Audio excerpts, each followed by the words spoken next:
que algunos están cómodos. ¿Por qué no se dice? Porque no es noticia relevante para los medios de comunicación, pero sí para nosotros.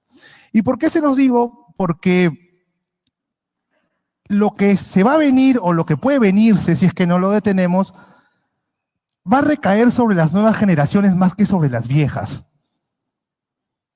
¿Me dejo entender?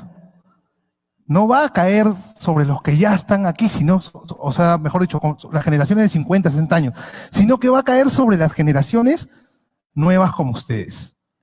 Gente joven que va a realmente tener que estar bien preparada para dar la batalla en las cosas que se vienen.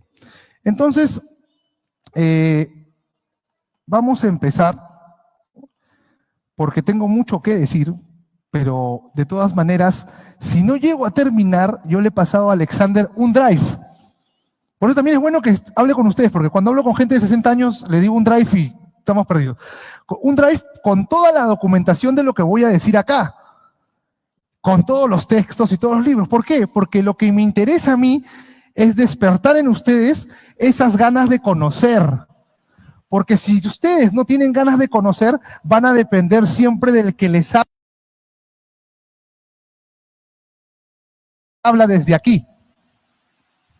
Y para que ustedes puedan depender de Dios, tienen también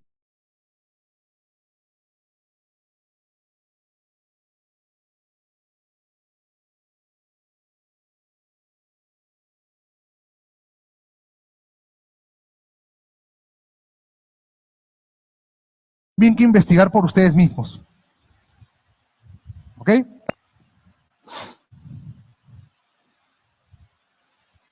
Ahí está.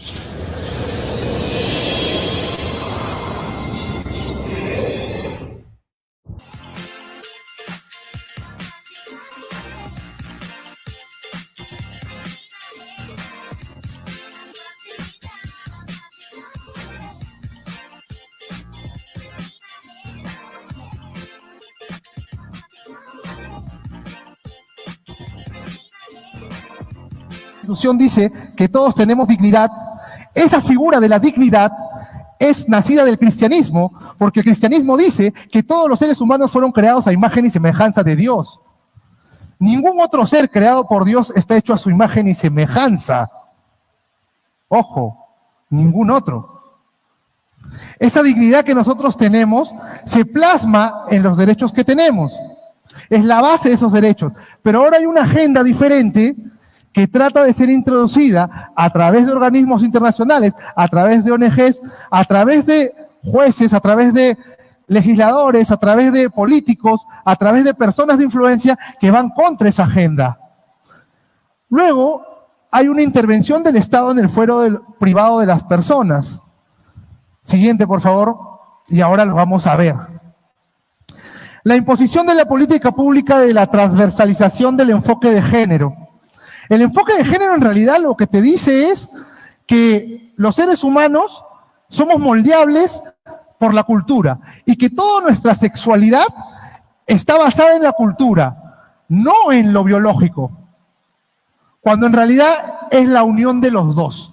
Pero hay una contradicción. En esta situación ustedes pueden observar que hay una polarización y en esa polarización el Estado tomó una decisión. ¿Y cuál fue la decisión?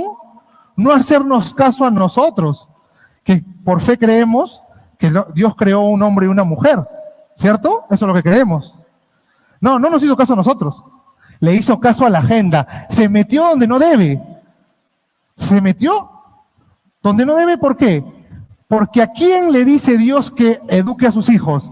¿Al Estado o a los padres? Contéstenme ustedes. A los padres, así es.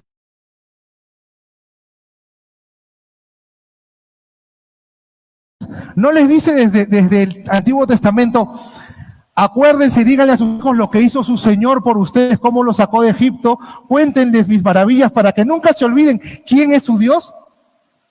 Entonces esa obligación les corresponde, ¿a quién? A nosotros. Pero se metió, siguiente diapositiva. Se metió a tal nivel que en este libro de ciudadanía, sigamos por favor, sigamos, hubieron, un anterior, hubieron unos links, unos enlaces. Este enlace llevaba, sigamos por favor, a una página que te daba instrucciones sobre el sexo anal. En el colegio, sigamos por favor, en los textos del colegio, ahí lo está. El coito anal es una práctica sexual común que consiste en la penetración común. Y te llevaba el link que estaba en el libro de texto del Perú, del Minedu. Porque cuando hubo todo ese debate, yo que soy más viejito, estaba ahí en el Congreso. Y los que decían que no, y los que tachaban de locos a los padres de familia cristianos decían, no, pero ustedes no tienen derecho a quejarse porque los expertos somos nosotros. Los expertos nos han llevado a una página de Wikipedia cubana. ¿Qué tipo de nivel académico puede tener una Wikipedia? Ninguno. Sigamos, por favor. Y había otro, en la bibliografía de ese mismo libro encontrabas este artículo, fuera tapujos, 10 beneficios de la masturbación femenina. Y lo gracioso es que cuando tú ibas al artículo, lo pueden ver, pasen la siguiente, te dabas cuenta que lo había escrito una mujer que era periodista y simplemente hacía, digamos así, generador de contenidos. No era pedagoga, no era experta en educación sexual, no tenía ni hijos para decir, oye, un momento, no tenía ni la experiencia de vida, y aún así el Minedu le decía a todo el mundo en la televisión que los padres no podían meterse porque ellos eran los pedagogos, ellos eran los especialistas. En otras palabras, te estaba diciendo a ti, tú no sirves para esto, déjamelo a mí. Y eso lo van a revisar en muchos debates si lo buscan, porque estaba en Canal N, salimos a debatir nosotros, salimos a debatir muchos, y aún así nos insultaron, nos vituperiaban, pero ahí estábamos dando la batalla. ¿Y qué pasó? Sigamos porque lo voy a contar después. ¿Qué más? En los tiempos de Vizcarra se dio este decreto legislativo 1408, que mira el título, qué bonito, ¿no? Porque no existe ninguna ley que esté escrita de fea forma. Es más, las leyes de los nazis para matar judíos no estaban feas, decían un título bien bonito. Porque les voy a explicar algo para que lo tengan claro. No existe una ley que se apruebe diciendo que te va a hacer daño. No le crean a nadie cuando dicen, no, pero esta ley dice que no. Vean el fruto, no el nombre. Entonces esta ley decía que fortalecía y prevenía la violencia contra la mujer y la familia, sigamos. Sigamos, por favor. Y nosotros nos manifestamos en contra. ¿Pero qué decía ese decreto? Siguiente, por favor. Que la distribución igualitaria de las tareas domésticas de cuidado entre los hombres y las mujeres es un elemento clave para el desarrollo de las personas y las familias en sí mismas. Y había que promover responsabilidades familiares compartidas en términos de igualdad de género y respeto a los derechos humanos. Suena bonito, pero con la siguiente diapositiva me van a entender por qué. Sigamos. Los que tienen que decidir realmente qué es lo que te conviene respecto a tu familia son los misma pareja. El Estado no me tiene por qué decir a mí, si yo trabajo, mi esposa trabaja. Eso lo tienes que decir tú, porque ustedes son los que tienen sus necesidades, sus proyecciones, sus deseos, sus metas, sus objetivos. Son los de ustedes. Y si en un momento le toca a uno hacer una cosa y al otro hacer otra cosa, ¿qué de malo tiene? Si es que dentro de ese marco hay amor de acuerdo a la Biblia. Porque, ojo, todo esto es una etapa secundaria. Lo primero es que se lleve la relación y el matrimonio de acuerdo a los principios bíblicos. Si se lleva así, ¿cuál es el problema que yo decida no trabajar y mi esposa trabajar, o mi esposa trabajar y yo trabajar, o no sé, la forma en que nos intercambiemos las tareas? ¿Por qué el Estado tiene que entrar a ese nivel de detalle? Es más, este decreto hablaba de las familias democráticas y que todos los miembros de la familia tenían prácticamente igual voz y voto. O sea que mi hijo me va a decir que no come lentejas. Hoy día no quiero comer lentejas, papá, tengo derecho. Y eso, aunque parezca ridículo, era el objetivo. Porque mientras más le doy derechos a los miembros de la familia, más rompo la familia, porque los derechos van a colisionar. Sigamos, por favor. ¿Qué pasó con la eutanasia? La jueza, les voy a explicar. En el Perú, todo eso lo van a tener en el Drive. Así que tranquilos, lo van a tener todo. En el Perú, un juzgado juzga, o sea, determina lo que va a pasar, y otro juzgado ejecuta la sentencia. Entonces el juzgado ya había determinado que había que darle muerte a Ana Estrada porque ella lo había pedido. Pero claro, como ellos solo juzgan, le dijeron a otra jueza que ejecute. Y la jueza dijo, me abstengo, yo no lo voy a hacer porque yo tengo una fe que me impide matar. Que me impide matar. Entonces, ¿qué hizo la jueza? Sigamos. Sigamos, por favor. Se abstuvo por decoro. Es una figura judicial, abstenerse por decoro. Y dijo, no me es posible ejecutar la misma, pues considero como parte de mi esencia que el derecho a la vida reconocido en el artículo 2 es un derecho irrenunciable, creencia que se apoya en mi libertad de conciencia. No me puedes obligar tú a matar. Eso es lo que dijo la jueza. Pero utilizó una figura, lo voy a retomar después, utilizó una figura que no sirve para eso. La abstención por decoro es cuando yo tengo un conflicto de intereses, pero aplicó una objeción de conciencia. Lo mismo que hizo este soldado, lo hizo ella. Y lo mismo que hacemos nosotros desobedeciendo el 1408 es lo que hizo ese soldado. Discúlpame, Estado, tú no te vas a meter en cómo yo organizo mi familia. Nuevamente, esto no es una puerta, una llave para hacer daño a la pareja. Estamos hablando que estamos dentro del marco del matrimonio cristiano, donde el que ama a su mujer a sí mismo se ama. ¿Ok? Sigamos. Sin embargo, si ustedes pueden observar, en esta diapositiva vamos a entender que la jueza sí pudo salirse del problema, pero los auxiliares, los médicos, los auxiliares que van a implementar la sala donde le van a dar muerte a esta señora, los que son anestesiólogos, el personal administrativo del local, ¿qué puede hacer? Tienen que tener derecho a no participar de la muerte de alguien, ¿o me equivoco? Tienen que tener el derecho a no participar en la muerte de alguien, porque aquí cuando hablamos de este derecho por temas religiosos, hablamos de un nivel de trascendencia. Para nosotros los cristianos, no nos queremos ir de aquí habiendo matado a alguien, porque eso es fallarle a nuestro Dios, desobedecerlo, ¿cierto? Y es por eso que es importantísima la objeción de conciencia. Sigamos. El tema del aborto, solo lo comento de esta manera. Se han tratado de aprobar varias leyes del aborto y ninguna de esas leyes, ninguna, preveía la objeción de conciencia de los médicos. Miren, las personas que crearon esos proyectos de ley que no se aprobaron, que han sido detenidos en el Congreso, nunca en ninguna parte decían el médico puede abstenerse de abortar por conciencia. No, no lo preveían. ¿Qué te está diciendo? Que no toman en consideración nuestras creencias. ¿Me dejo entender?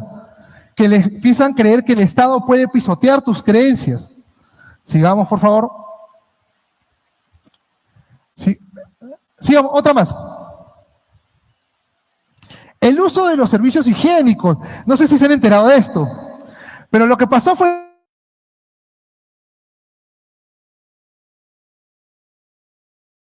pero no me acuerdo de dónde, fue al baño del aeropuerto Jorge Chávez y encontró que se decía que toda persona con identidad femenina podría entrar al baño femenino. Al baño, sí. Si un hombre decía, ese es gracioso, pero esa es la ideología de género.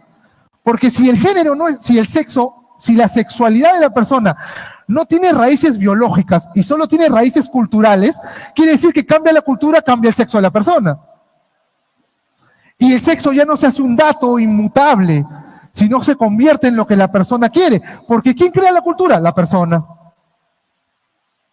Y eso pasó. Y lo que dijimos en 2016 en el Congreso, que estaba yo ahí como asesor también, que estaba el congresista Rosas, que estaba con mis hijos No Te Metas, lo que dijimos fue, esto va a pasar. Y fuimos a varias iglesias y dijimos, esto va a terminar pasando. Pero cuando la mentira es muy burda, es fácil decir, no puedo creer que esto vaya a pasar. Pues. Cuando la estafa que te hacen o la mentira es demasiado ridícula o absurda para tu mente, no crees que vaya a pasar. Pero pasó. Y ahora que pasó, estamos en muchos problemas. ¿Por qué? Sigamos. ¿Por qué estamos en muchos problemas? Sigamos. Porque a la persona que denunció esto, la están procesando penalmente por discriminación.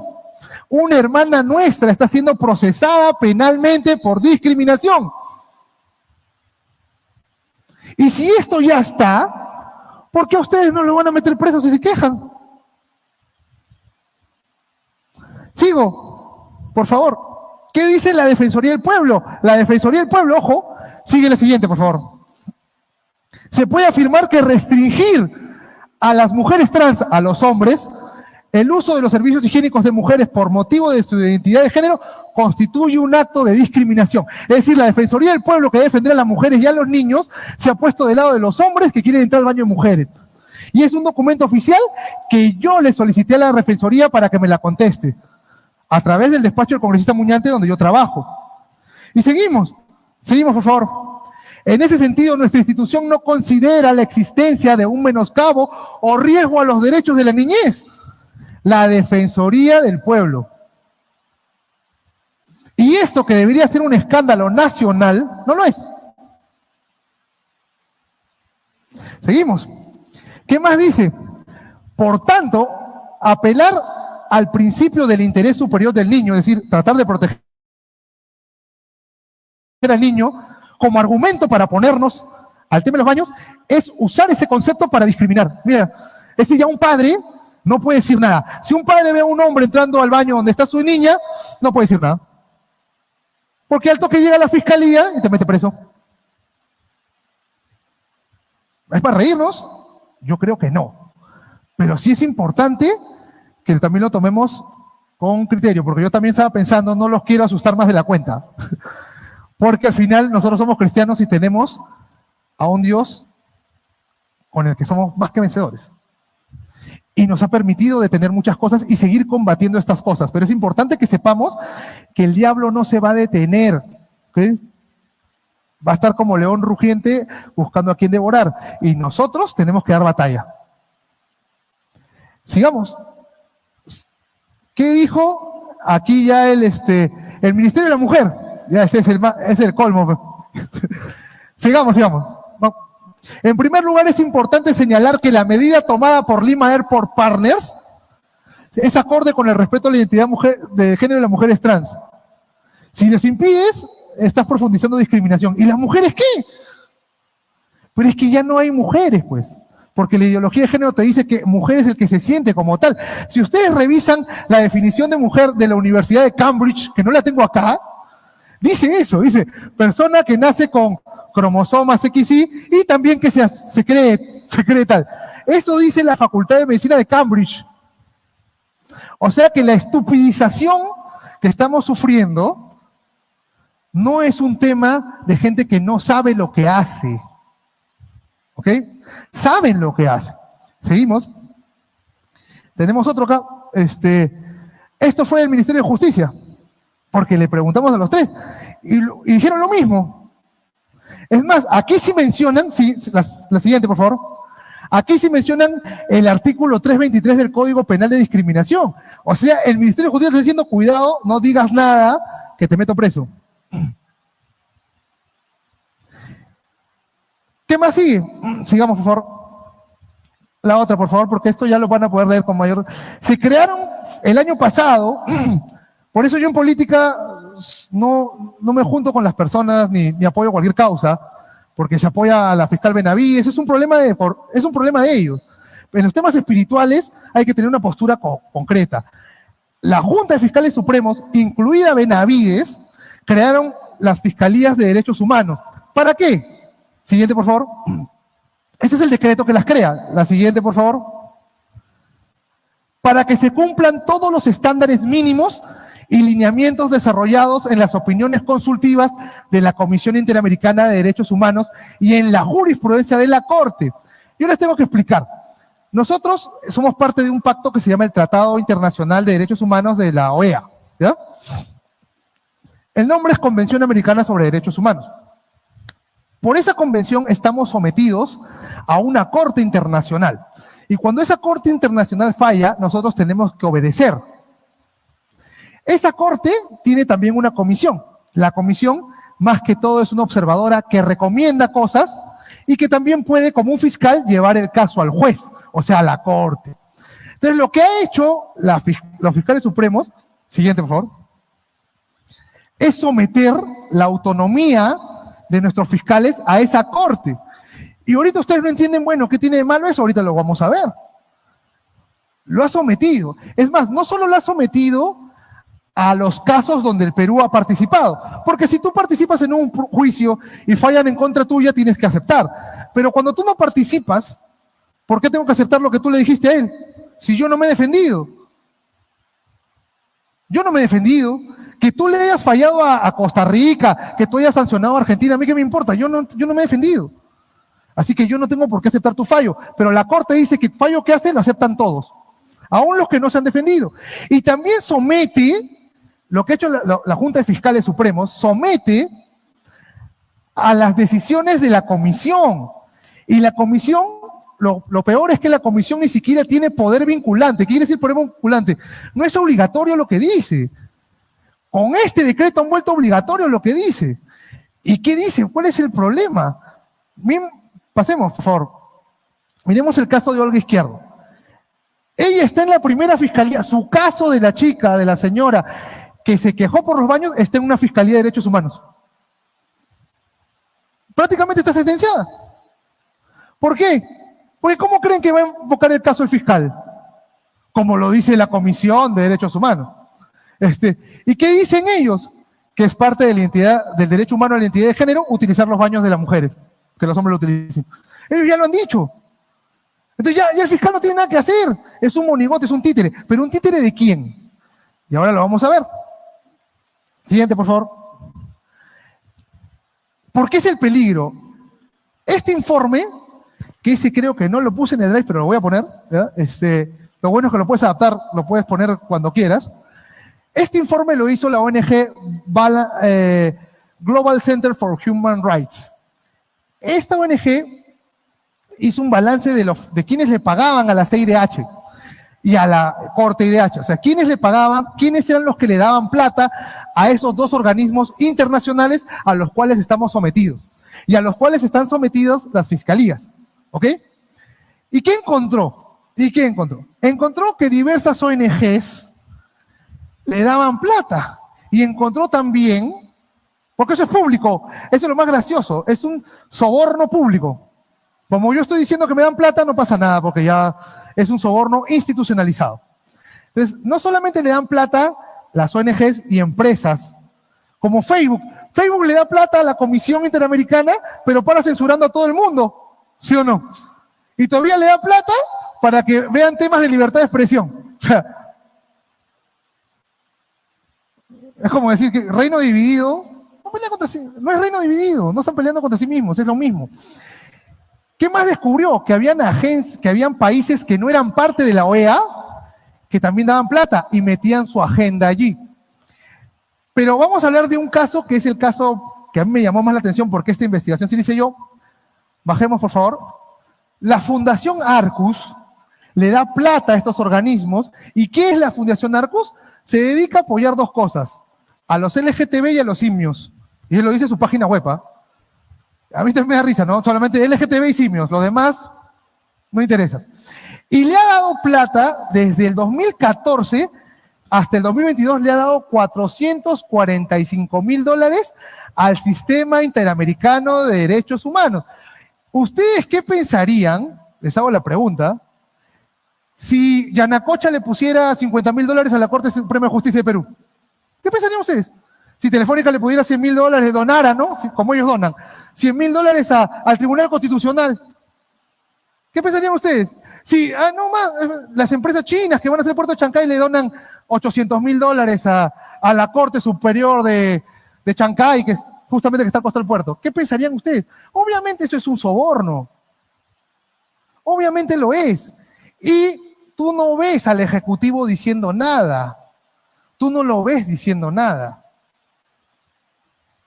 Entonces, dense cuenta en dónde estamos. Seguimos. Siguiente, por favor. De acuerdo con el portal de Arcus, la mitad de su personal se identifica como LGBT. Seguimos, por favor, para que tengamos idea de Arcus. De acuerdo también, han dado 13.9 millones a organizaciones que promueven el tema LGTB. Sigamos. Y acá está el dato interesante. Es que ese dato está muy interesante. El informe del 2020, que lo pueden encontrar en la página web de la misma Corte Interamericana, ellos publican sus informes. Por eso digo que es un soborno institucionalizado.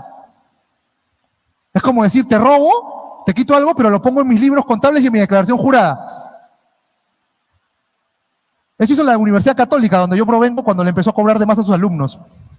Les cobraba de más, no le decía nada y lo ponía en la contabilidad como un deuda por pagar.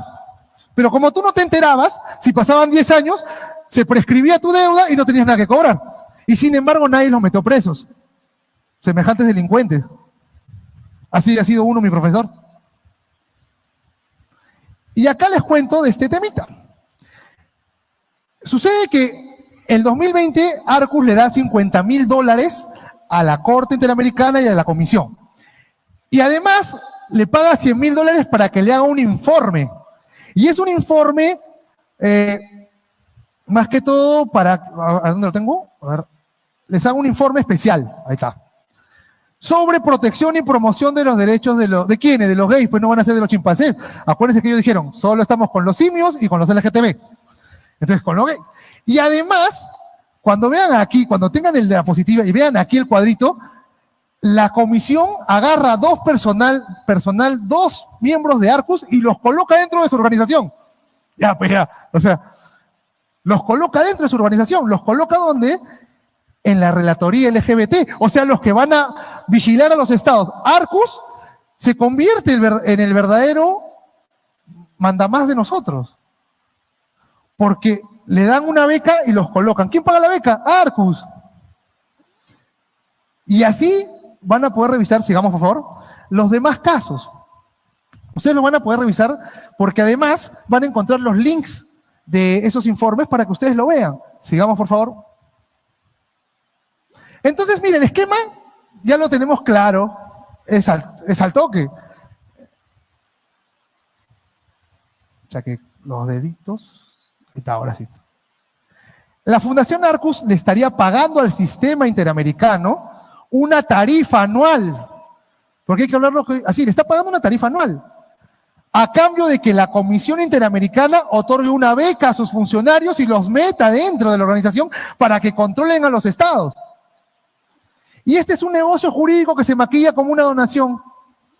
Y el otorgamiento de una beca, en términos simples, porque lo pongo ahí, Arcus le compra al sistema interamericano un cupo en la comisión para desde adentro promover su agenda en los países como el nuestro.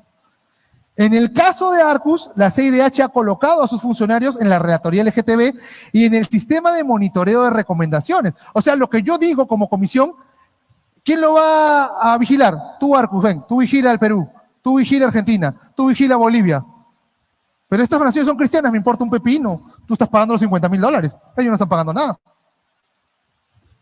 En otras palabras, los estados son vigilados y evaluados por la ONG que busca imponer su agenda. Esto es importante, porque ahí tenemos que aprender a quién elegimos. Sigamos. Este es un informe de la OEA que van a poderlo leer mejor, pero lo que dice ahí es que voy a correr, porque lo tienen ahí, se los he puesto ahí, y me gusta más correr sobre lo que ya ustedes tienen, si les interesa lo van a buscar. Lo que dice la OEA es que se está usando la religión para detener los derechos LGTB. Ojo, al decirte se está usando la religión, para eso te está diciendo, la religión es el enemigo. Sigamos, por favor. Como tengo poco tiempo voy a correr, pero esta parte, a ver si es de 4, la siguiente, por favor. Esta es interesante. Señaló que algunos grupos religiosos han llevado a cabo una campaña contra la opinión consultiva de la Corte relativa a la identidad de género, la igualdad y la no discriminación de las parejas del mismo sexo, en la que definían la ideología de género como contraria a la naturaleza humana. Pero es contraria a la naturaleza humana. Pero ojo, nos está diciendo que ellos ya nos están apuntando como sus enemigos. ¿Y al enemigo qué se le hace? Se le encierra, pues. Se le calla, se le censura, se le excluye. Por eso ese es el lenguaje. Están en contra de los derechos. No, estamos en contra de sus imposiciones. Ellos no van a usar eso. ¿Y qué más ha habido? Sigamos, por favor. Y lo dice, en relación con este punto y en conexión con el derecho de los padres y tutores a elegir la educación religiosa y moral de sus hijos, ha alertado, mira, que no les estamos permitiendo a los niños recibir educación sobre prevención del embarazo adolescente, que es aborto, y que van a hacer condones y van a repartir todo eso, educación sexual o respeto a los niños LGBT. Ellos están pensando que hay niños trans. Te están diciendo que hay niños trans, son unos salvajes. Te están diciendo que hay niños que tienen derecho a realizar una transición, no pueden fumar, no pueden ni tomar una cerveza, no pueden ni comprar, o sea, los niños no pueden hacer casi nada, pero sí pueden decidir si son hombres o mujeres. Te lo está diciendo ahí. El respeto a los derechos de niños y niñas adolescentes LGBT. ¿Esto qué quiere decir? La T, ¿qué significa? Trans, lesbianas, gay, bisexuales, trans e intersexuales. Te está diciendo que hay niños trans. Eso lo dice la OEA en un informe. Sigamos, por favor. El Ministerio de la Mujer, en una declaración regional, se ha comprometido a erradicar la violencia simbólica. ¿Pero qué es la violencia simbólica? Vamos a pasar. Yo sé que para todos nosotros simbólico parece ser una cosa que no existe, pero como ¿no? Que no es aparente, ¿no? Pero no es eso. La violencia simbólica se refiere a los símbolos. Y por eso dice que es el conjunto de mensajes, valores, símbolos, íconos, signos, e imposiciones familiares, educativas, ideológicas, sociales, económicas, sigamos, y religiosas. ¿Quién va a ser el juez que diga qué es una imposición religiosa? Ustedes no van a hacer. Los religiosos no vamos a hacer. Los creyentes no vamos a hacer. Van a ser ellos. Va a ser Arcus. ¿Y qué dice? Los estereotipos de género que relacionan a las mujeres al ámbito doméstico y del cuidado. O sea, yo no puedo ni relacionar, no puedo ni decir que la mujer instintivamente tiene mayor propensión al cuidado que los hombres. Ya ni eso puedo decir, porque si la relaciono ya estoy haciendo violencia simbólica. Si yo digo, oye, una mamá, yo soy papá primerizo, y pucha, estoy enamorado de mi hijo, pero recontra enamorado de mi hijo. La verdad, ahí aprendí más, porque defendí este tema cuando no tenía hijos. Y sin embargo ahora veo a Dios todas las mañanas en él, porque casi se muere, porque tuvo daño cerebral y Dios sobró en él. Pero también vi la mano del diablo en todo lo que queríamos hacer para detenerlo. Y sin embargo, decir, solo relacionar o decir que yo veo que mi esposa a mi hijo tiene un alcance que yo no tengo en algunas cosas, ya es relacionarla con lo doméstico y el cuidado.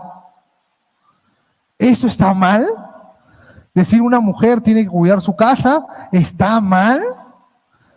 Si no estás de acuerdo, no lo estés, pero ellos no solamente no están de acuerdo, ellos te dicen, oye, te tenemos que erradicar. Y lo dicen. Sigamos. Sigamos la siguiente. Hay que prohibir esta violencia simbólica. Hay que prohibir que relaciones a la mujer con el cuidado y con el hogar. Esto el Ministerio de la Mujer lo ha firmado. Y el congresista Muñante, en una gran intervención, claro, yo trabajo ahí, así que ya siempre tiro mi cherry, porque también es parte de nuestro trabajo, le dice eso a la ministra de la Mujer. Usted dice que no quiere censurar el pensamiento, pero ha firmado esto. Retíralo, pues. Y atrás de ella había un evangélico historiador que la defiende, que se llama Tomás Gutiérrez Sánchez, que trabaja en ese ministerio y que apoya todas estas cosas. Y que ha hecho suyos los informes del MIM que le mostré. ¿Por qué yo lo digo así? Porque yo no he venido a mentirles. Yo quiero llegar, cuando les cuento así, yo casi me voy 3 veces a la otra por 2 pancreatitis y un aneurisma cerebral, ¿ya? Y como ya he estado tan cerca de la otra, yo quiero que si el Señor decide llevarme mañana, no me encuentre diciéndole no les dije lo que les tenía que decir. He aprendido por esas situaciones a desprenderme mucho de lo que es lo material en ese sentido. Entonces, por eso les cuento estas cosas, para que ustedes las sepan y bueno, oren, busquen, las lean, las revisen, las confronten, por eso se las doy inclusive en el Drive. No se queden con los que yo digo, revísenlo. Encantado de que lo hagan. Sigamos. Bueno, voy a correr con estas dos. Pasemos al informe del relator a las 58, por favor. Sigamos. Eso no lo puedo leer. Ahí está. El informe del relator de la ONU también es igualito. Los gobiernos, sigamos, y es un informe sobre religión. O sea, está culpándonos de que no permitimos a las madres matar a sus hijos. Pero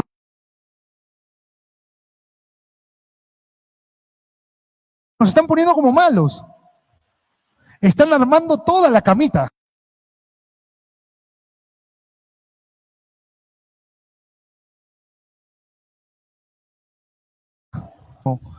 Los dos dicen que tienen la razón y los dos dicen que lo hacen por defender a su nación, ¿o me equivoco? Los dos no dicen estoy haciendo un acto justo. Rusia no dice estoy haciendo un acto justo y Ucrania no dice estoy haciendo un acto justo. ¿Por qué? Porque eso en la historia se llama casus belli, la razón por la cual yo voy a la guerra, pero es mi pretexto. Entonces, cuando nos vengan a buscar, van a decir lo hacemos por los derechos que ustedes marginan. No van a decir lo hacemos porque somos malos, pues. Satanás no se le presentó a Eva diciéndole, mira, ¿sabes qué? Cuando comas este fruto, Dios te va a botar de acá. No le dijo eso. No, pues. Y es así. Sigamos. Otra. Sigamos. Hay una convención interamericana que no se ha aprobado todavía, pero la ha firmado el Perú. El Perú firma, el Congreso aprueba o ratifica cuando se trata de derechos humanos, pero donde dice que todo acto de intolerancia, ¿sabes lo que es la intolerancia? Actos o manifestaciones que expresan el irrespeto, y bueno, el irrespeto está mal, el rechazo de convicciones, opiniones de otras personas. O sea, claro que yo puedo rechazar convicciones de otras personas. Yo no estoy a favor del aborto, ¿por qué tengo que aceptarlo? Es más, tengo todo el derecho de decir que estoy en contra. Es más, tengo hasta la obligación, no solamente moral, sino con Dios, de decir que estoy en contra. Porque esa es la obligación que tenemos. No creamos que nosotros tenemos derecho a guardarnos las cosas. Porque la gran comisión no es esa. Nosotros tenemos que decirlo, manifestarnos ante lo malo. Porque así mostramos también el reino de Dios a los demás. Obviamente, no con agresividad, no con ataques personales, pero sí diciendo las cosas con firmeza y pidiéndole a Dios que nos dé gracia para decirlas. Nunca vamos solos, tenemos al Espíritu Santo. Sigamos, por favor. Entonces, sigamos. ¿Qué hacer? ¿Qué hacer ante esta situación? Porque creo que ya les pinté la cancha de una manera, pues estamos perdiendo 6-0, 10-0, ¿no? Pero, y yo lo tenía que hacer así porque, como les digo, lo que dijimos en su momento se cumplió. Y no sé si Dios nos sigue coberturando con ese don de decirte lo que va a pasar. Pero lo que pasó en 2016, cuando yo me fui a varias iglesias a decir y no me creyeron, pasó. Y no fue porque yo lo quise decir, yo porque me tenía que arriesgar al repudio público. Si yo era ¿saben por qué puse que soy abogado minero? Porque sí lo era, pues. No me metí en esos temas.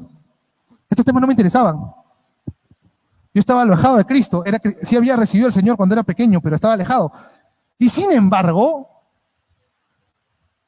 hubo algo que él puso, un llamado que él puso, y por el cual tuve que perder amistades, tuve que pelearme con familiares, tuve que estar en repudio, no importa. Porque yo no podía calmar ese fuego que Dios me ponía. Porque ese es el temperamento que Dios me dio y por ese temperamento lo usa para que yo sea así de efusivo. Sigamos. ¿Qué hacer? Hablemos ahora de la objeción de conciencia, que es aquello que nos podría permitir salvar algunas cosas. ¿Por qué les digo? Porque en el Perú, y ahí tenemos que agradecerle al Señor, esto no ha avanzado como ha avanzado en otros países. En Argentina avanzó tanto que ahora el presidente Milei parece que lo está deshaciendo. ¿Ok? Pero en Chile ha avanzado un montón. En México ni que se diga. En Colombia, En México hoy han prohibido, en la Cámara de Diputados, falta la de senadores, creo que votó aprobar pena de cárcel para cualquier persona que intente que su hijo deje de ser homosexual o deje de tener el sentimiento, porque uno no es el sentimiento homosexual. Entonces, si un padre preocupado, cristiano, quiere ayudar a su hijo con ese tema, se va preso. Y lo han aprobado hoy. En el Perú no ha pasado. Mal que bien, con todos sus errores, con todas sus miserias, el Congreso de la República, en ese caso, se ha manifestado. Y lo digo así porque yo también era un súper pecador y Dios me levantó y ahora hablo con congresistas, he hablado con premieres. Entonces quiere decir que Dios puede coger cualquier miserable como yo y hacer eso. Y si hace que el Congreso nos ayude a bloquearlo, alabado sea Dios. En las demás cosas no tenemos por qué apoyar. En lo nuestro apoyamos. Entonces, ¿qué es la objeción de conciencia? Es la contracara del derecho a la libertad de conciencia y religión que se encuentra en la Constitución. Tú tienes derecho a la libertad de conciencia y religión. ¿Ok? No hay persecución por razón de ideas y creencias, dicen, pero eso es falso, porque ya vieron lo que le están haciendo a Olga Izquierdo por lo de los baños. Ella no impidió a nadie, ella simplemente manifestó su opinión. Y si no hay prisión por opiniones, ¿cómo es que está procesada? Así que la letra del humano es tan falsa como el humano mismo. Sigamos. Entonces es la capacidad de toda persona para autodeterminarse. Esta es la libertad de conciencia. Tú tienes todo el derecho de autodeterminarte con las creencias que tú quieres. Por ejemplo, nosotros los evangélicos tenemos un montón de denominaciones, ¿cierto? Bautista, algunos son calvinistas, otros son pentecostales y así. Entonces, pero son creencias que te determinan y que te determinan y que te dicen cómo tú vas a actuar. Es más, lo que tú crees condiciona lo que tú vas a hacer. Por eso, ese secreto es la fe misma. Lo que tú crees es lo que te lleva a actuar como tú vas a actuar. Esa es la fe misma. Ese concepto de fe es cristiano. Y es verdad, porque cuando yo, por ejemplo, creo que hay un mundo o que hay una vida después de la muerte, actúo como cristiano pensando en esa vida. Y hago tesoros para esa vida. El ateo no lo hace. Pero todos tienen su libertad de hacerlo. Y esa es la libertad que se creó. ¿De dónde creen que sea la libertad de conciencia? Se estipuló, ahorita vamos a hablar de la libertad religiosa y de la libertad de conciencia, se estipuló, no miren la diapositiva todavía, se reconocieron estos derechos después de la Segunda Guerra Mundial. ¿Por qué? Porque en la Segunda Guerra Mundial hubieron 3 sistemas que eran totalmente totalitarios y abusivos con los ciudadanos. El nacionalsocialismo, el comunismo y el fascismo italiano. Y en los 3 se adoctrinaba a los niños. En los 3 se adoctrinaba para que ellos no tengan conciencia, sino que piensen como el Estado lo decía. Cuando termina la Segunda Guerra Mundial, los Estados se dan cuenta de la barbarie que han hecho y dicen, ¿sabes qué? No podemos permitir que esto vuelva a suceder. Así que hay derechos que tienen que estar por encima del Estado. Y crean la Declaración Universal de Derechos Humanos. Y entre esos está la libertad religiosa, la libertad de pensamiento y la libertad de conciencia. Pero pasa el tiempo y volvemos a lo mismo Porque no hay ser creado que no se cree sus propios problemas como el ser humano. El ser humano, una de las, digamos así, una de las principales características que tiene es que se crea sus propios problemas. ¿No? O sea, por ejemplo, no comas de ese árbol nada más y come ese árbol. Nada más, no comas de ese árbol, caramba, pero no nada más y comió del árbol. Sigamos. Entonces, sigamos la siguiente, por favor. Entonces, ustedes tienen libertad religiosa. Y como libertad religiosa, esto es lo que tienen derecho y lo tienen que saber. Para que les quede claro, ustedes como cristianos tienen derechos. No es que no los tengan, los tienen. Y esos derechos están en una ley que se aprobó, creo que la congresista, cuando fue la pastora Hornung, aprobó esa ley, fue su proyecto. Por eso hay que valorar también que los cristianos estén en diferentes esferas, haciendo lo que Dios dice, no haciendo lo contrario. Y acá ustedes tienen varias manifestaciones de su derecho. Uno es profesar la creencia religiosa que libremente se elija y cambiarla. A veces he visto gente que pasa de una denominación a otra. Eso también sería parte de ese derecho. Otro es practicar de forma individual o colectiva, en público o en privado, los preceptos religiosos de tu confesión. Es decir, no tienes por qué esconderte en tu casa. Y yo observo que en el Congreso de la República, Alberto de Belaúnde decía, este no es un tema de religión, es un tema de derechos. Discúlpame, la libertad religiosa es un derecho, man. Solamente que tú crees que todos sus derechos son los tuyos. Y yo recuerdo que Verónica Mendoza también decía lo mismo, los religiosos no deben estar en política. Y sin embargo, cuando ella se opuso al proyecto Conga, dijo que el proyecto iba a tumbarse a los apus de los indígenas. ¿Y ese no es un concepto religioso también? ¿Eso qué te quiere decir? No es que es una contradicción, el ataque es contra nosotros. No es una contradicción, no son tontos. Es contra nosotros. Y el discurso lo van a adaptar para nosotros. Sigamos, por favor. Acá también hay uno importante, y este es el más importante que lo estamos renaciendo, de verdad, lo estamos sacando de la tumba, porque la verdad estaba en sarcófago, nadie lo pensaba, nadie lo hablaba, nadie lo conocía. Elegir para sí y para los menores o los incapaces sujetos a su patria potestad, dentro y fuera del ámbito escolar, la educación religiosa y moral que esté de acuerdo con sus propias convicciones. ¿Me pueden explicar o pueden tener una idea de por qué, cómo lograron, a pesar de que esto no solo está en esta ley, está en el Pacto Internacional de Derechos Civiles y Políticos, está en la Convención Americana de Derechos Humanos, está en la Convención Internacional contra la Discriminación por Creencias Religiosas, está en tantos tratados internacionales que uno no entiende cómo Michi hicieron para meter la ideología de género? ¿Se dan cuenta que no es un tema de derechos, sino es un tema de ver quién manda acá? Y ellos lo que quieren decirte es, yo mando acá. Tu Dios no manda acá. Sigamos. ¿Qué sucede con el tema de la objeción de conciencia? Ya dijimos que es un derecho fundamental. Ya dijimos que nosotros tenemos derecho a decir no. Y estas son sus características. Esto es bastante jurídico, pero es la característica actual. Nosotros la queremos reforzar. En el Congreso hay un proyecto de ley que ha sido aprobado en la Comisión de Constitución del congresista Muñante, en el cual yo participé en su elaboración con otro hermano llamado Juan Uchuya, también es de la Alianza, que va a reforzar esto que está actualmente. Por eso yo pongo actualmente. Entonces, ahorita es un derecho fundamental. Es decir, es un derecho que está en la Constitución. ¿Ok? No es un derecho de segundo nivel. Lo otro es que es excepcional. Y hay que entenderlo claro. Todo no lo puedes tú decir que es una cuestión religiosa. O sea, yo no puedo decir, por ejemplo, mira, ¿sabes qué? No voy a pagar impuestos, pues, porque mi religión me lo impide. No solo con eso haces fraude a la ley, sino que además desvaloras al Señor. Porque lo usas en mano, pues. Pero eso está establecido.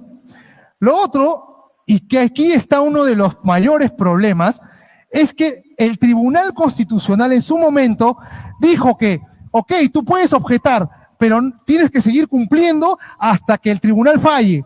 Pucha, el tribunal falló después de 2 años, 5 años, 7 años, ya para eso mi hijo está corrompido.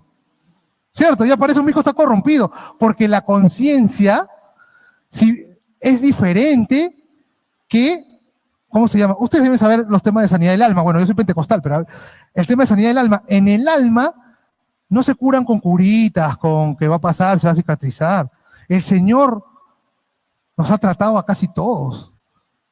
Lo que nunca pude yo competir con la letra, porque yo trato de enseñar a la gente cosas filosóficas, pero lo que nunca pude decir, nunca va a suplir la letra esa intervención del Señor en tu corazón, nunca. Entonces, cuando tú rompes la conciencia, estás rompiéndole el alma al niño. Cuando tú ya lo confundiste al niño, ya está, ya. Y ese es el problema de lo que sucede ahorita. Ahorita tengo que dejar que a mi hijo le enseñen porquerías hasta que el tribunal falle de acá 2 años. O falle de acá 7 años. Y ese es un problema grave. Luego decía que debe sustentarse en convicciones que pueden ser objeto de comprobación fehaciente. ¿Qué significa? Que tu iglesia, tu denominación, debe tener su confesión de fe. Y en su confesión de fe, esos principios deben estar. O si no, tu iglesia, cuando tú objetas, no, yo no voy a cumplir, tu iglesia puede mandar un documento, sí, este es un principio nuestro. Y es fácil de comprobar, porque la Biblia tiene más de 2000 años, pues por favor. O sea, están ahí y dicen, hombre y mujer los creó, ya, ¿qué quieres que te diga? Es el libro de la Biblia. Ya, ¿qué más fehaciente puede ser para un juez? Algunos principios bíblicos están en la Biblia completamente detallados, como para que un juez que no ha leído la Biblia, no tiene experiencia, lo vea. Seguimos, por favor. Antecedentes bíblicos, porque esto no es algo que he inventado nosotros. Hay una cosa que yo les enseño a mucha gente, de lo que Dios me está permitiendo aprender, es que el derecho nace con Dios, el derecho no nace con el hombre. Porque ¿quién es el primero que nos puso la regla? Fue Dios. Tanto naturales como las divinas hacia nosotros. El derecho nace con Dios. Dios crea todo. El ser humano solo es un reflejo. Sigamos. El primer antecedente bíblico que tenemos es en Éxodo, cuando las parteras reciben la orden del faraón de matar a los hebreos, a los niños hebreos. ¿Y qué hacen ellas? Era una orden legal del faraón, legítima para el derecho humano. No era una orden nula, era una orden legítima, legal, cumplible, porque en esa sociedad el faraón tenía esa ley. ¿Y qué dijeron las parteras? No vamos a obedecerte, no. ¿Temieron a Dios? Y dijeron no. Objeción de conciencia. Por razón de conciencia no permitieron la ley. Y podemos seguir. Daniel, sigamos por favor. ¿Se acuerdan lo que pasó con Sadrach, Mesach y Abednego? Sigamos por favor, porque lo que hicieron fue una estatua. Nabucodonosor hizo una estatua de oro y dijo que todos tenían que, cuando sonara todos los instrumentos, tenían que todos arrodillarse ante la estatua y adorarla. Pero Sadrach, Mesach y Abednego no lo hicieron. ¿Sí lo decía? Todos tenían que hacerlo. Sigamos, por favor. ¿Y qué pasó? ¿Qué le dijeron ellos? Así. Sadrach, Mesach, lo que está subrayado, Sadrach, Mesach y Abednego respondieron al rey Nabucodonosor diciendo, no es necesario que te respondamos sobre este asunto. Mira, imagínate, todavía le está diciendo, este no es tu tema. Este ni siquiera es tu tema. Es decir, ni siquiera la ley humana sobre este tema tiene injerencia. Entendamos bien la parte, no es necesario que yo te responda sobre esto. Es decir, la ley humana no entra en esta parte. Eso le está diciendo. Ni aún tú como emperador, ni aún tú como rey de tantos territorios, ni aún tú como rey de Persia.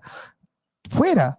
Le dicen, he aquí nuestro Dios a quien servimos puede librarnos del horno de fuego ardiendo, y de tu mano, oh rey, nos librará. Y si no, o sea, si no me libras, y si Dios no quiere librarnos, sepas, oh rey, que no serviremos a tus dioses, ni tampoco adoraremos la estatua que te has levantado. Fuerte, ¿no? Y esa fue una objeción de conciencia.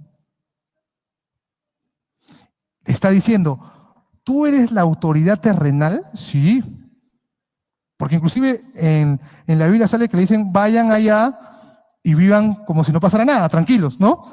¿Eres la autoridad terrenal? Sí, pero tu autoridad terrenal tiene un límite, no es absoluta conmigo.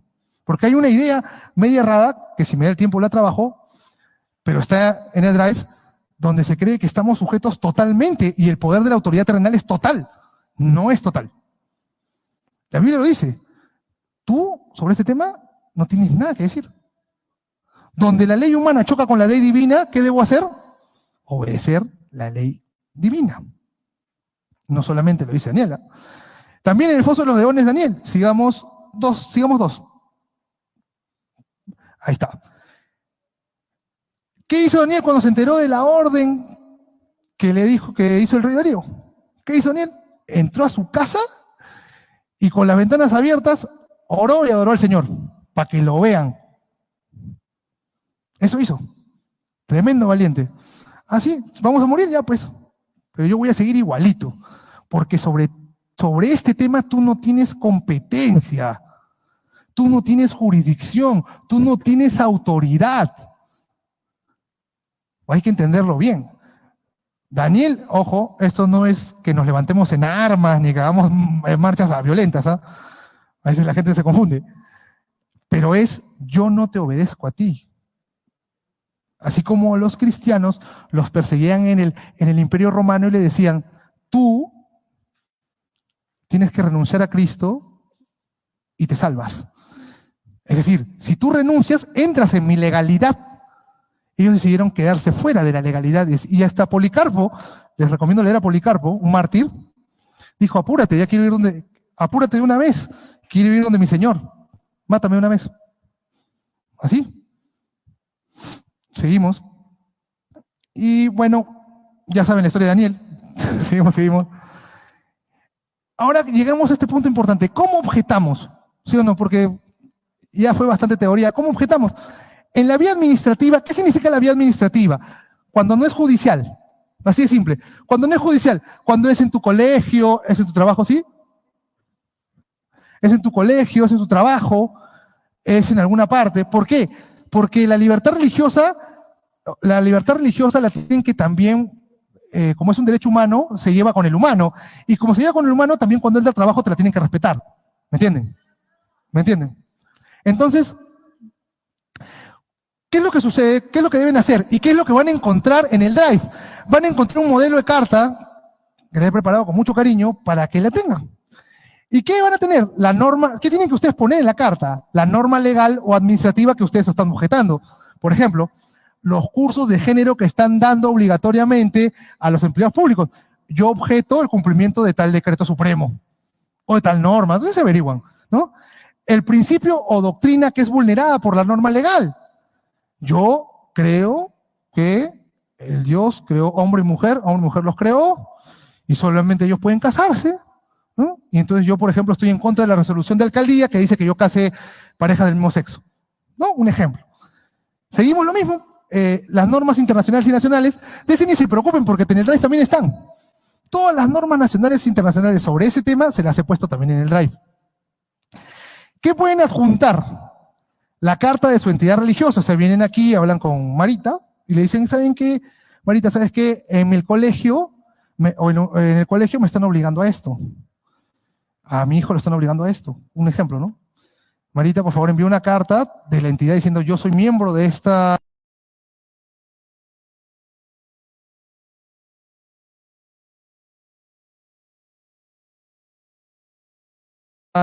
denominación o de esta iglesia, de esta entidad religiosa, y lo reconozco él como, digamos, en la vía judicial. Esto es más complejo, pero se lo pongo porque lo conozcan, porque al final de cuentas van a recurrir siempre a un abogado. Y lo usual es que, como nosotros estamos a su servicio, veamos sus temas. Presentar una acción de amparo ante un juzgado constitucional donde se afectó el derecho, ¿no? Y vas a tener que detallar todos los hechos. Parece difícil, pero no es tan difícil. El derecho a la objeción de conciencia, ¿sabes quién lo ha desarrollado bastante? Porque han habido sentencias que han desarrollado este derecho. ¿Sabes quién han sido los principales actores? Los adventistas. Los adventistas son los que han logrado que el derecho a la objeción de conciencia se desarrolle. Es más, tuvieron un fallo sobre el tema de los exámenes de admisión los sábados. Tuvieron un fallo también sobre de la vestimenta, el movimiento misionero mundial, con una mujer que era cobradora en transporte público, y le quisieron poner un uniforme de pantalón, y dijo, no, yo no puedo. Y le dijeron, y es parte de su disciplina. Ahí está. O sea, tampoco es algo imposible. Es imposible para que no se mueva, para que no se mueva ya pues todo es imposible. Pues. Pero no es tan imposible. ¿Y cuál es el problema que tenemos? Sigamos.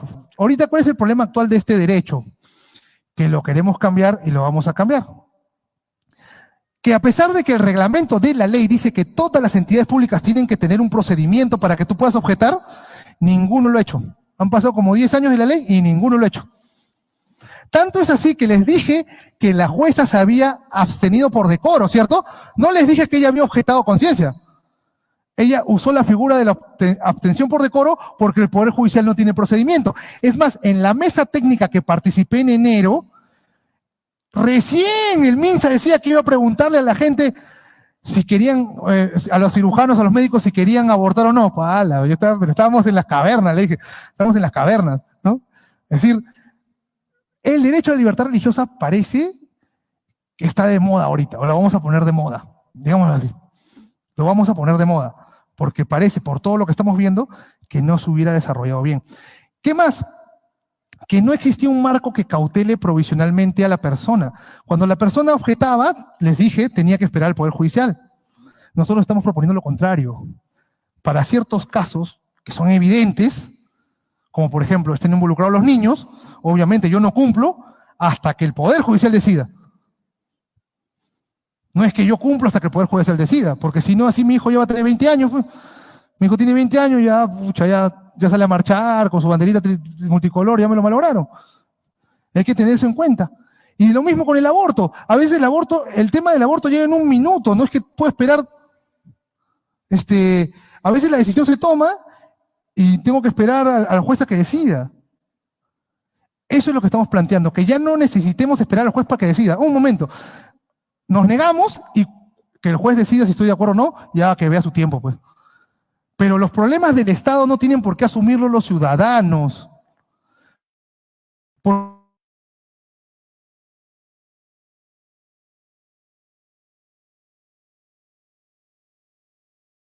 Juzgar es problema del ciudadano. ¿Por qué lo tengo que pagar yo? ¿Por qué lo tiene que pagar mi bebé?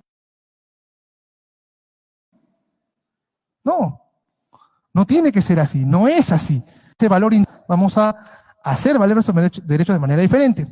Y bueno, sigamos, ya estamos por terminar. Hay un proyecto de ley que nosotros presentamos, que es el que le digo, que lo van a poder ver en la página del Congreso, les voy a explicar cómo. Y lo que estamos haciendo es cambiar lo que ya les dije anteriormente, ¿no? Objetamos, resuelves. Y lo otro, lamentos en todas las instituciones públicas. ¿Ya? ¿Qué es lo que queremos para que empecemos a participar? Porque los que quieren ser activos, porque yo entiendo que muchos están, y a veces, como la palabra del sembrador, entiendo eso. Pero para mí, y por nuestra experiencia, uno solo puede hacer un gran cambio. Porque les cuento, RENAFAM, que es la asociación a la que yo pertenezco, y donde está el congresista Muñante, donde está Paula Martínez y Isabel Soto, que somos 4, tenía como 20 personas, y yo era el último de la fila. ¿Por qué? Porque sinceramente yo estaba más alejado de Dios que la patada. Pero en este tema, como yo había recibido educación cristiana, me sentía, digamos así, había algo que había sembrado ahí y que estaba. Entonces a mí me pasaron como 40 filtros, me pasteurizaron como la guaraná. Para que yo pueda entrar en RENAFAM me pasaron por 50 chats diferentes. Y es más, yo recuerdo que yo todavía seguía de juerga. Yo cuando entré en el tema y defendía contra el aborto, contra la ideología, yo seguía de juerga. Yo ganaba bastante plata y seguía de juerga. Y no había un día que iba a la discoteca un domingo y amanecía en Chincha el lunes. Así era de descarriado.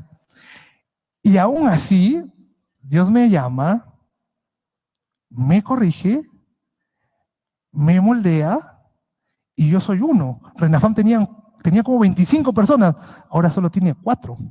Uno es congresista, que no tenía casi ni recursos económicos, congresista que defiende esto con la espada, con el puño en alto, y nosotros. Uno nomás me puede hacer la diferencia, porque Dios, con 300, acabó con casi todo un ejército. Entonces, por eso, entiendo que los que tengan en su corazón hacer esto, háganlo. Porque uno lo cambia. Es más, voy a dar un ejemplo bien interesante, porque acá está Alexander. Alexander, yo recibí una carga un día. No sé si ustedes han recibido carga del Señor, que es insoportable, su máquina, tengo que hacerlo. No, pero tengo que hacer otra cosa, y te jala y la tienes que hacer. Entonces, había un día que iban a elegir a los magistrados del Tribunal Constitucional. Y yo veía que muchos no eran pro vida, muchos tenían esos problemas. Y entonces sentí la carga de revisarles todo el historial. Pero de un día para otro dije, pero señor, de un día para otro son las 7 de la noche, y tú vienes con la carga a las 7 de la mañana, lo hubieras puesto, pues señor, por las 7 de la noche ya tengo que ver a mi hijo, esto, ya no pude, no podía. Hice todo para evitarlo, no podía, y me senté y hice todo un informe. Y les revisé los libros y encontré todo lo que decían y todo lo que no decían, y elaboré el informe. Y dije, ¿y ahora cómo hago? ¿Cómo hago? Yo no sé qué voy a hacer. Ok, vamos a entregarlo a todos los congresistas, para que tengan el informe. Y en eso, ¿quién puede venir a ayudarme a entregarlo como si fuera un ONG y no el congresista Muñante? Y Alexander levantó la mano. Ya, vente, hermano, vente. Y fue a la oficina, se fue hasta allá al Congreso, y empezamos a repartir. Y al final, por ahí no era la cosa. Dios tiene sus caminos misteriosos. ¿Sabes cuál fue la cosa? Que los magistrados se enteraron del informe. Y empezaron a sufrir y empezaron a buscar a los de con mis hijos no te metas. No, mira, yo sí soy pro vida, yo no soy así, no, por favor, para que me vote. No, que tú quieres que ya, así. Así para que vean. Solo uno fue Alexander. Solo uno fui yo. Mi computadora. Nada más. Pero con eso se hicieron los cambios. Entonces, por eso, no sientan nunca que lo que hagan va a ser inútil. ¿Con cuántos pescaditos se alimentó a cientos? Con pocos pescaditos. Ustedes preséntenle a Dios sus pescaditos y vean lo que Dios hace. Entonces, lo que nosotros queremos, y lo van a poder ver, es que ustedes nos puedan ayudar, si lo desean, entrando, sigue por favor, haciendo estos 7 pasos. Entrar a la página del Congreso de la República, lo van a tener en el Drive tranquilos. Entrar, siguiente por favor, a la parte de proyectos de ley. Siguiente por favor. Poner el número 5923, va a salir la ley del ejercicio pleno de objeción de conciencia. Seguir, presentar su opinión. Y aquí van a tener que llevar un formulario y poner un correo electrónico y también poner su DNI. Y les va a salir, sigamos por favor, todo lo tienen en el Drive.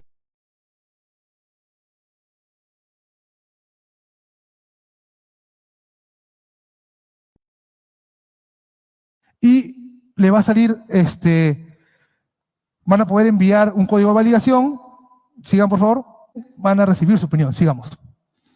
Porque mientras más opiniones existan, no solo eso, se van a volver famosos. ¿Sabes por qué les digo? Porque las opiniones aparecen en el dictamen. O sea, las opiniones al final terminan apareciendo. O sea, hasta te vuelves famoso. Dices, tal persona dijo tal cosa. Pero mientras más gente vote, es mejor.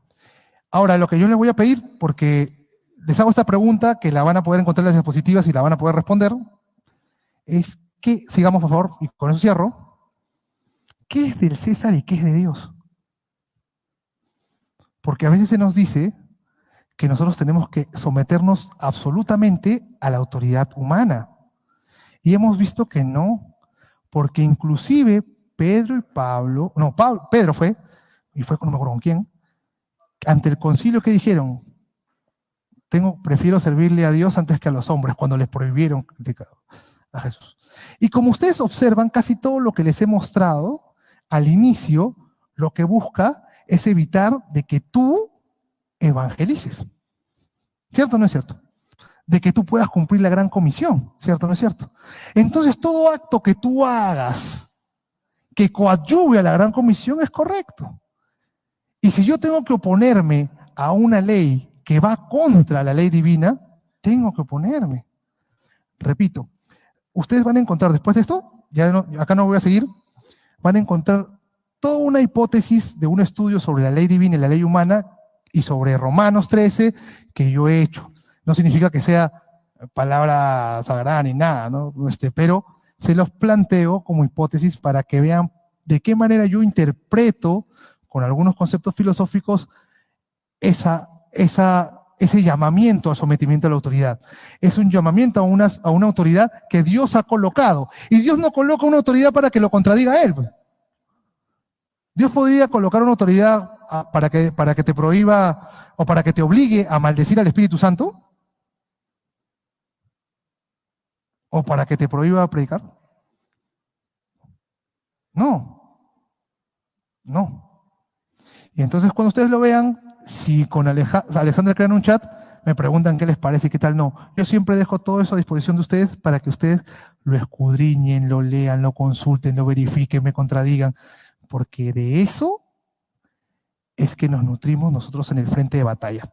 Muchas gracias, chicos, les agradezco por su atención. Es sábado y sé que si están acá, merecen lo mejor y en ese drive me he esforzado un poquito. Gracias.